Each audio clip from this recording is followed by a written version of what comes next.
Devin, just kind of first impressions of playing at Washington State through 7 practices.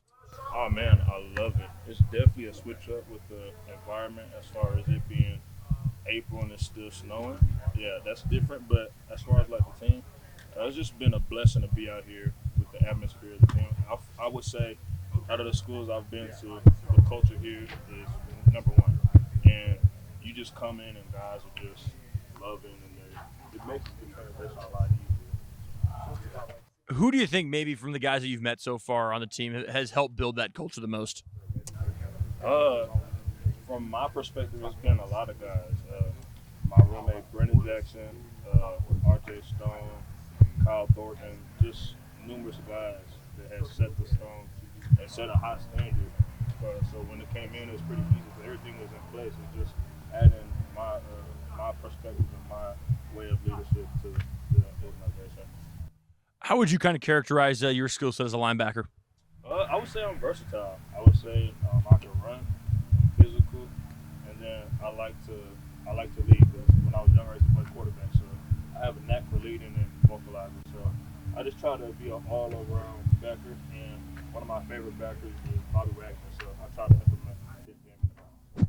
Good guy to model yourself after, huh? What it's kind of been like for you learning under Coach Schmedding?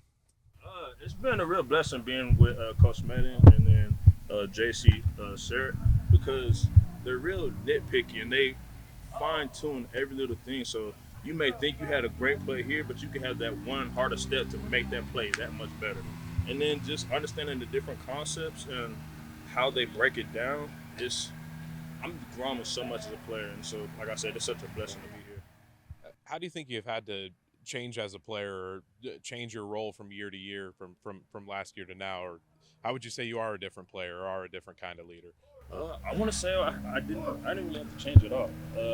Just came in being who I am, and that's who I'm always going to be. Be a high effort guy, try to bring the energy, and then try to bring up the people that's next to me.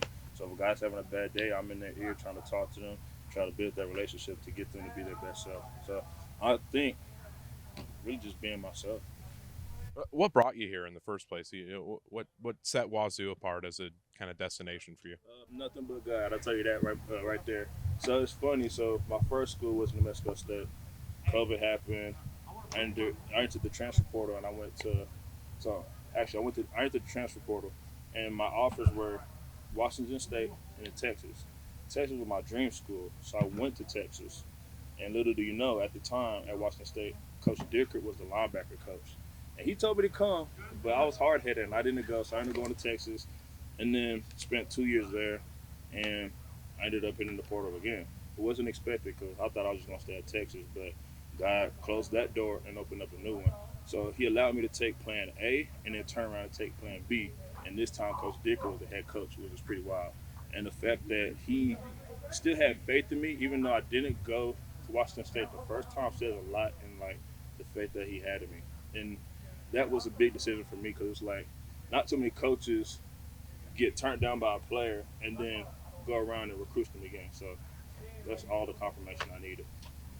First practice after a scrimmage, and of course you always watch the film and try and improve on things. Do you feel like you were able to do that today? Absolutely. It's always a learning process. Football is a game that you'll never perfect, even though you want to be perfect. So just taking notes from the scrimmage, just understanding as a linebacker room, we need to be consistent and then set the tone as being the middle, bringing the front, and then the back end all together and make us run. So it's always going to be a learning process, and one of those things you just got to keep attacking. You're always learning something every day. What was your emphasis today? My emphasis today was to turn that switch on fast. Don't Coach Dickert said, don't lose in the practice. Set the tone from the jump and keep going, so that it's a fluid motion all the way through practice. It's not highs and lows. You want to have that one straight line, and then with those plays, just keep going. Leaders on the defense. Tell me a little bit about them, and who do you look up to, or how have you become a leader a little bit? My boy Nusi is a leader. R.J. Stone. We got Cam Lamp, and we got Brendan Jackson. We have a lot of leaders, honestly.